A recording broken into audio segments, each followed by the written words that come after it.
क्या आप वल्गरिटी और सेक्स की स्टोरीज देखना चाहते हैं? आप अखबार में देखना क्या चाहते हैं? पहले आप भी तो तय करिए, कुछ आपकी भी तो जिम्मेदारी है। छटनी शुरू हो गई हैं, लोगों की सैलरी कम करनी शुरू कर दी हैं, है ना, और ये दिक्कतें और बढ़ेंगी। ये संस्थान नहीं छापता है, वही खबर होती है, और बाकी जो संस्थान छापते हैं वो विज्ञापन होते हैं। कौन लोग तो असली पत्रकार हैं, कौन लोग नकली हैं? पत्रकार नकली कोई नहीं है। एक पत्रकार क्या करते हैं? नोट छापते हैं। नोट का मतलब समझते हैं? Press note. बहुत ज़्यादा गहराई में जाने की ज़रूरत नहीं है। पहले का समय था और अब का समय है, दोनों को कंक्लूड कर दें तो एक जो उसकी फाइंडिंग है वो क्या नज़र आती है? जो चीज़ें हम छुपाना चाहते हैं उसको छुपा ले तो बेहतर है, वरना सांस लेना भी दूभर हो जाएगा और ज़िंदा रहना भी दूभर हो जाएगा। नमस्कार, मैं त्रिनाथ, रेडियो इंडिया पर आपका बहुत बहुत स्वागत है। और जैसा कि आप सभी लोग जानते हैं, कोरोना का जो ये काल चल रहा है, कोरोना का जो समय चल रहा है, ऐसे में पूरा वर्ल्ड तबाह है। अब तक बहुत सारे लोग, बहुत सारे देशों ने इस पर आपत्ति जतानी शुरू कर दी थी, बहुत सारे देशों ने दूसरे पर ब्लेम लगाना शुरू कर दिया। तो सीधे सीधे मुद्दा पर आते हैं कि आज का हमारा मुद्दा क्या है। आज का हमारा मुद्दा है पत्रकारिता को लेकर के। आने वाले समय में पत्रकारिता कैसी होगी? कोरोना के समय में पत्रकारिता की स्थिति क्या है? पत्रकारों की स्थिति क्या है? अब इससे पहले जो पत्रकारिता होती थी उसकी स्थिति क्या थी? हमारे साथ हैं मेरठ के वरिष्ठ पत्रकार हैं नरेश उपाध्याय जी, और तमाम बड़े संस्थाओं में संपादक रहे हैं और अब भी दैनिक अखबारों के, कई सारे दैनिक अखबारों के संपादक हैं। में सबसे पहला जो सवाल होगा वो यही होगा कि जो पत्रकारिता का पहले का समय था और अब का समय है, दोनों को कंक्लूड कर दें तो एक जो उसकी फाइंडिंग है वो क्या नज़र आती है सर आपको? बहुत सही सवाल आपने किया है। जहाँ तक पत्रकारिता की वर्तमान स्थिति और पुरानी पत्रकारिता के बारे में बात है, तो आज की पत्रकारिता बहुत चुनौतीपूर्ण हो गई है। ऐसा नहीं है कि पहले चुनौतियाँ नहीं थीं, चुनौतियाँ पहले भी उससे ज़्यादा थी, कम नहीं थी, लेकिन उनमें अंतर है। पहले क्या था कि हम लोगों को समाचार कवरेज करने के लिए ज़्यादा चुनौतियाँ होती थी, संसाधन नहीं होते थे, है ना। आज के टाइम में मोबाइल है और सारी सुविधाएं हैं, है ना। पहले ये सब सुविधाएं नहीं होती थी। पहले जो है पत्रकार को खुद मौके पर जाना, कवरेज करना, लिखना, संस्थान को भिजवाने तक की बहुत बड़ी चुनौती होती थी। सबसे बड़ी चिंता ये होती थी कि जो हम दिन भर मेहनत कर रहे हैं वो हमारे समाचार डेस्क तक पहुँच जाएँ। आज वो समस्याएँ ख़त्म हो गई हैं, आज दूसरे तरह की समस्याएँ आ गई हैं। जहाँ तक चुनौतियों का सवाल है, आज के समय में भी चुनौतियाँ बढ़ी हैं। सबसे बड़ी चुनौती टाइमिंग की है। पहले पत्रकारों के पास समय हुआ करता था, कोई घटना या कोई कार्यक्रम यदि है तो उसे हम पहले कवर करते थे। कवर करने के बाद संस्थान में भिजवाने के लिए हमारे पास शाम तक का समय होता था। आज छोटे बड़े लगभग सभी संस्थानों में वो समय सीमा कम हो गई है। आज हम जैसी कोई घटना होती है तो सबसे पहले उसकी सूचना संस्थानों को देनी होती है। इसके अलावा डिजिटल भी लगभग सभी संस्थान डिजिटल के क्षेत्र में भी काम कर रहे हैं, तो वहीं वो उसकी वीडियो कवरेज भी, है ना, और ये सारी कवरेज तुरंत जो है वो भिजवानी होती हैं, है ना। तो समय सीमा कम हो गई है। समय कम होने के साथ साथ हमारे पास जितना समय कम होता है उतना ही उसकी पुष्टि हम लोग नहीं कर पाते, है ना। पत्रकारिता की वर्तमान चुनौतियां और आने वाले भविष्य में कैसी पत्रकारिता होगी उस पर चर्चा कर रहे हैं। पत्रकारिता को लेकर के एक सबसे बड़ा जो लोगों के मन में पत्रकारिता की जो पहली सीढ़ी होती है वो शुरू होती है जिज्ञासा से, यानी आप किसी चीज़ के बारे में जानने को कितना उत्सुक हैं। अगर आपके अंदर जिज्ञासा नहीं है तो शायद पत्रकारिता उस लेवल की या उस स्तर की नहीं होगी जिसकी आवश्यकता है समाज में। आज के समय में कहीं ना कहीं ये जिज्ञासा की कमी वो देखी जा रही है। हालांकि हमारी उम्र तो बहुत कम है और आपने तो अच्छा खासा अनुभव लिया है। आपको क्या लगता है, पहले के समय में, आपके समय में इस जिज्ञासा में कुछ कमी आई है? जहाँ तक जिज्ञासा की बात है, जिज्ञासा तो खबरों के लिए होती ही है और पत्रकार के अंदर जिज्ञासा होनी भी चाहिए। कोई भी सूचना, सबसे बड़ी बात क्या है कि हमें यदि कोई भी सूचना मिलती है तो वो बिना कन्फर्म किए उसे प्रसारित नहीं करना चाहिए, है ना।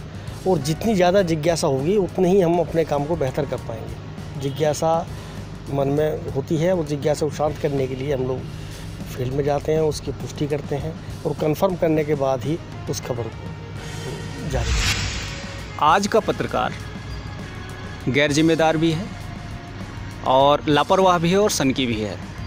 उसकी मजबूरियों ने इस स्थिति में लाके खड़ा कर दिया है। शायद पहले की पत्रकारिता में ऐसा कुछ था या नहीं? जिम्मेदारी तो बहुत ज़रूरी भी है और होनी भी चाहिए।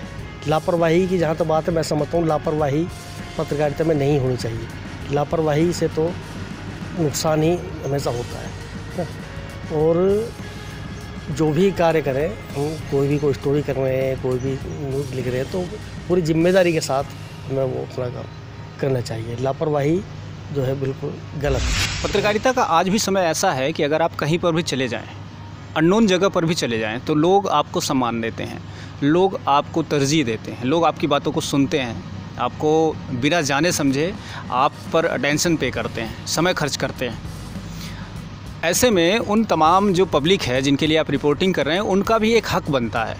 वो हक क्या बनता है कि वो भी आपके वजूद को तौलें, आपको जानें कि हम जिस पत्रकार पर आंखें मूंद कर भरोसा करते हैं वो कितना काबिल है। और जब ऐसी स्थिति आती है, ऐसी परिवेश में कोई पत्रकार इसकी जद में आ जाता है, तो उसका एक अहम जाग जाता है कि मैं पत्रकार हूँ और मुझे तोलने की हिम्मत किस में है। ऐसा शायद नहीं होना चाहिए। और आने वाले समय में जो खामियाजा ज़्यादा भुगता जा रहा है वो शायद इसी बात का है। सर, क्या मानते हैं, ये जो बारीक सी लेयर है पत्रकारिता में, एक झूठा पर्दा जिसे हम कहेंगे, झूठा पदवी जिसे कहेंगे, क्या मानते हैं ये नुकसानदेह है या फ़ायदेमंद है? पत्रकारिता में निजी हितों के लिए काम नहीं करना चाहिए, जहाँ तक मेरा मानना है। हमें पब्लिक की ज़रूरतें, उनकी भावनाएं, उसका ध्यान रखना चाहिए। जनता को क्या चाहती है उससे एक सत्य खबर, हमें अपने अहम के लिए जो है किसी खबर के साथ कोई ना छेड़छाड़ करनी चाहिए, है ना। जो वास्तविकता है वही जनता के बीच पहुँचे। ऐसा नहीं है कि मान लिया मैं किसी कवरेज के लिए गया, मुझे प्रॉपर सम्मान वहाँ ना मिला, तो मैं उस अपने निजी सम्मान के लिए जो वहाँ अच्छा हो रहा है, जो वास्तविकता उसकी है, उसे पब्लिक से छिपाऊँ या पब्लिक तक ना पहुँचाऊँ। ये बहुत बड़ी नाइंसाफ़ी होगी, ऐसा नहीं होना चाहिए। लेकिन खाली अपने निजी सम्मान के लिए हम पब्लिक के साथ खिलवाड़ ना करें या किसी खबरों के साथ कोई ना तथ्यात्मक छेड़छाड़ करें, और जो वास्तविकता है वही जनता तक पहुँचाएं। चूँकि वक्त बदला है और तमाम बदलाव हुए हैं, डिजिटल मीडिया का ज़माना है। पहले प्रिंट था, इलेक्ट्रॉनिक में कन्वर्ट हुआ और अब डिजिटल का ज़माना है। डिजिटल ने शायद प्रिंट और इलेक्ट्रॉनिक दोनों को प्रभावित किया है और बुरी तरह से प्रभावित किया है। ऐसे में परिवर्तन होना ज़रूरी है। एक बहुत बड़ा सवाल आए दिन मिलता है हमें कि कौन लोग तो असली पत्रकार हैं, कौन लोग नकली हैं। एक इसकी लाइन खींचनी ज़रूरी होती है। आप क्या मानते हैं, क्या जो सरकारी मापदंड है उसके अनुसार से आप, मतलब अभी तक आपका अनुभव क्या कहता है कि किन को आप असली की श्रेणी में खड़ा करते हैं, किनको आप ऐसी श्रेणी में खड़ा करते हैं कि ये पत्रकार नहीं है? पत्रकारिता में जहाँ तक असली और नकली का सवाल है, मैं समझता हूँ कि पत्रकार नकली कोई नहीं है। जो भी पत्रकारिता कर रहा है वो किसी न किसी संस्थान से जुड़ा है, किसी न किसी अखबार से जुड़ा है, वो अखबार छोटा है या बड़ा है ना। लेकिन पत्रकार जो पत्रकारिता कर रहा है वो उसे नकली या फर्जी नहीं कहा जा सकता। पत्रकार तो मैं समझता हूँ कि सभी जो किसी अखबार, मतलब ऐसा है कि वो कोई ना किसी अखबार से जुड़ा है, ना ही वो लेखन वाला है, ना ही वो अगर खाली पत्रकार का नाम इस्तेमाल कर रहा है उसे तो वो फर्जी कहा जा सकता है। लेकिन यदि कोई किसी न किसी भी संस्थान से जुड़ा है तो उसे हम फर्जी पत्रकार नहीं कह सकते। वो संस्थान भले ही छोटा या बड़ा हो सकता है, पत्रकार सभी असली होते हैं। जब से ये कोरोना का संक्रमण बढ़ा है, ऐसे में तमाम जो देश हैं उसमें पत्रकारों की जो चुनौतियां थीं वो बढ़ गई। हालांकि कोरोना के संक्रमण काल में तमाम ऐसे लोग, ऐसी बिरादरी के लोग जैसे डॉक्टर्स हो गए, पैरामेडिकल के नर्सेज हो गए, स्टाफ हो गए, हमारे फोर्स के जवान हो गए, और इसके अलावा तमाम वो लोग जो प्रत्यक्ष और अप्रत्यक्ष रूप से कोरोना के संक्रमण काल में आम पब्लिक की मदद कर रहे हैं, सरकार की मदद कर रहे हैं, उन सभी के लिए तो तमाम सुविधाएं, और तमाम नहीं कह सकते तब भी कुछ ना कुछ सुविधाएं मुहैया हैं। एक बिरादरी और है जो इसमें शायद किसी से कम जिसका सहयोग नहीं है, वो है पत्रकार बिरादरी। पत्रकार बिरादरी को सरकार ने ये कह तो दिया, नरेंद्र मोदी जी ने ये कह तो दिया कि ये हमारे ज़रूरी यानी इसेंशियल जो सर्विसेज हैं उनका हिस्सा है, लेकिन पत्रकारों के लिए कोई विशेष राहत पैकेज की घोषणा ना होना कहाँ तक जायज़ मानते हैं आप? निश्चित रूप से कोरोना काल में पत्रकारिता की चुनौतियाँ और जिम्मेदारियाँ बढ़ी हैं। पत्रकार अपनी जान जोखिम में डालकर पत्रकारिता कर रहा है। फील्ड में जाना, कवरेज करना और वो अपने संस्थानों तक पहुंचाना, ये बहुत बड़ी चुनौती है ना। सरकार को भी, जहाँ तक सहयोग की बात मैं समझता हूँ, सरकार को भी जैसे अन्य डॉक्टर्स या बाकी चीज़ों का ध्यान रखा जा रहा है ना, पत्रकारों का भी ध्यान रखा जाना चाहिए और उनके लिए इंश्योरेंस बाकी सुविधाएं उपलब्ध करानी चाहिए। ये मांग भी समय समय पर उठती रही है, लेकिन मैं समझता हूँ कि अभी तक सरकारों ने इस पर कोई ध्यान नहीं दिया है, जबकि ध्यान दिया जाना चाहिए और पत्रकारों को भी उसी दायरे में लाया जाना चाहिए जिस दायरे में बाकी संस्थाएं या सरकारी जो लोग कोरोना काल में लगे हुए हैं उन्हें जो सुविधाएं दी जा रही हैं वो पत्रकारों को भी मिलनी चाहिए। मैं अभी इसी सब्जेक्ट पे रिसर्च कर रहा था आज के इंटरव्यू के लिए, तो मुझे एक लेख नज़र आया जिसमें ये लिखा था कि अगर कोई पत्रकार रिपोर्टिंग के दौरान मर जाता है या कोई मिस हैपनिंग हो जाती है या कोई ऐसा एक्सीडेंट हो जाता है उसके साथ, कोई भी ऐसी घटना हो जाती है तो क्या होगा। तो लास्ट में उसका जवाब भी लिखा था कि होगा कुछ नहीं, जो दूसरे और पत्रकार हैं वो खबरें देते रहेंगे और कुछ नहीं होगा। इसके अलावा सरकार को चाहिए कि हमारे लिए भी कुछ सोचें और उन पत्रकारों के लिए सोचें जो फील्ड में आपके लिए ये तमाम सूचनाएं देते हैं। है भी ज़रूरी या नहीं, आप कमेंट करके हमें ज़रूर बताएं। सरकार का हम विरोध करेंगे, सवाल उठाएंगे, इसके बदले सरकार हमारा विरोध करेगी, ब्यूरोक्रेट्स हमें प्रताड़ित करेंगे, परेशान करेंगे। इसके बावजूद सदियों से सरकार के लिए, जनता के लिए पत्रकार सेवा करता आया है, यानी कुछ न कुछ देता ही आया है, उनकी मदद करता आया है।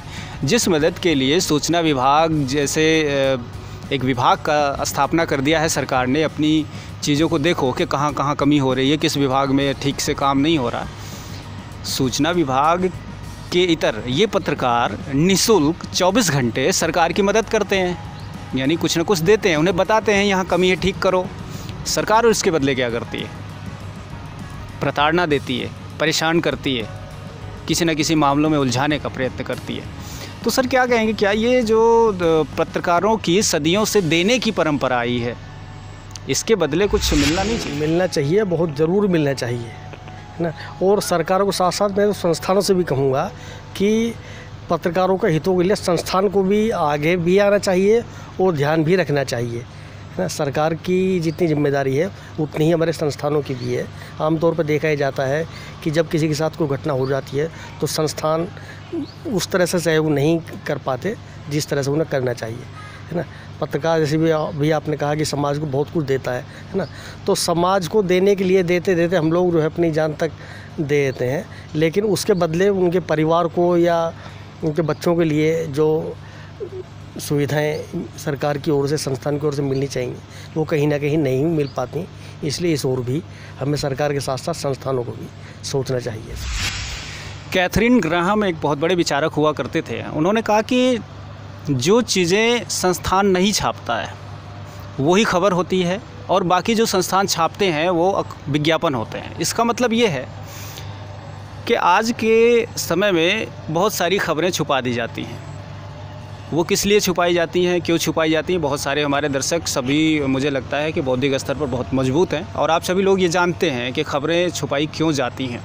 जो खबरें छुपाई जाती हैं एक्चुअल में वही खबर होती हैं और जो पब्लिक के सामने लाई जा रही हैं आजकल वो प्रेस नोट होता है। जैसा अभी थोड़ी देर पहले हम कह रहे थे कि पत्रकार प्रेस नोट छापते हैं, यानी दूसरे शब्दों में विज्ञापन भी कह सकते हैं कि विज्ञापन छापते हैं। तो आपको ये तय करना है कि आपको पत्रकारों से देखना क्या है, छपवाना क्या है। क्या आप खबर छपवाना चाहते हैं? क्या आप क्राइम की स्टोरीज़ देखना चाहते हैं? क्या आप वल्गरिटी और सेक्स की स्टोरीज़ देखना चाहते हैं? आप अखबार में देखना क्या चाहते हैं? पहले आप भी तो तय करिए, कुछ आपकी भी तो जिम्मेदारी है। आप दर्शक हैं, अगर आपने किसी रिसर्चेबल स्टोरी को स्वैप करके किसी दूसरी स्टोरी की तरफ आप चले गए तो इट मीन्स क्या हुआ कि जो पत्रकार एक रिसर्च करके आपके सामने लाया था, 3-4 दिनों, हफ्तों, 10 दिन की मेहनत करके लाया था, आपने एक बटन से उसको स्वैप कर दिया। तो इट मीन्स कि आपकी भी जिम्मेदारी तय होनी चाहिए, सिर्फ़ और सिर्फ पत्रकारों की नहीं, सिर्फ़ और सिर्फ हमारी नहीं, आपकी भी जिम्मेदारी तय होनी चाहिए। सर बहुत बहुत शुक्रिया आपका हमसे जुड़ने के लिए और हम उम्मीद करते हैं कि हमारे तमाम दर्शकों को ये पसंद आया होगा कि अब पत्रकारिता का जो समय है वो कितना बदलने वाला है। बस छोटा सा सवाल और करेंगे, भविष्य की पत्रकारिता कैसे होगी? जैसे कोरोना काल है, एक बहुत लंबे समय में ऐसा अवसर आता है पत्रकारिता को प्रूव करने के लिए। भविष्य में क्या स्थिति मानते हैं पत्रकारिता की? ऐसा ही रहेगा या कोरोना की वजह से पत्रकारिता पर क्या इफ़ेक्ट आने वाला है? उन्होंने जहाँ तक बाकी चीज़ों को प्रभावित किया है, पत्रकारिता को भी बहुत ज़्यादा प्रभावित किया है। और आने वाला समय भी ये समझो, चुनौतियां तो अभी भी बहुत ज़्यादा थीं, लेकिन आने वाले समय में चुनौतियां और ज़्यादा बढ़ेंगी, और बढ़ेगी ही नहीं, बढ़नी शुरू हो गई हैं। आजकल संस्थानों ने जिस तरह से हाथ खींचना शुरू कर दिए हैं, छँटनी शुरू हो गई हैं, लोगों की सैलरी कम करनी शुरू कर दी हैं, है ना। और ये दिक्कतें और बढ़ेंगी, है ना, ये कम होने वाली नहीं है। इसलिए अब हम लोगों को पहले से और ज़्यादा सचेत होने की ज़रूरत है। अकबर इलाहाबादी का शेर है कि क्या गनीमत नहीं है ये आज़ादी, सांस भी लेते हैं और बात भी करते हैं। इससे ज़्यादा और क्या चाहिए। आज का जो माहौल है उसको देखते हुए तो यही लगता है कि जो चीज़ें हम छुपाना चाहते हैं उसको छुपा ले तो बेहतर है, वरना सांस लेना भी दूभर हो जाएगा और ज़िंदा रहना भी दूभर हो जाएगा। लेते हैं आपसे इजाज़त, फिर किसी न किसी सब्जेक्ट पर, किसी न किसी मुद्दे पर आपसे ज़रूर मिलेंगे। बहुत बहुत शुक्रिया, नमस्कार।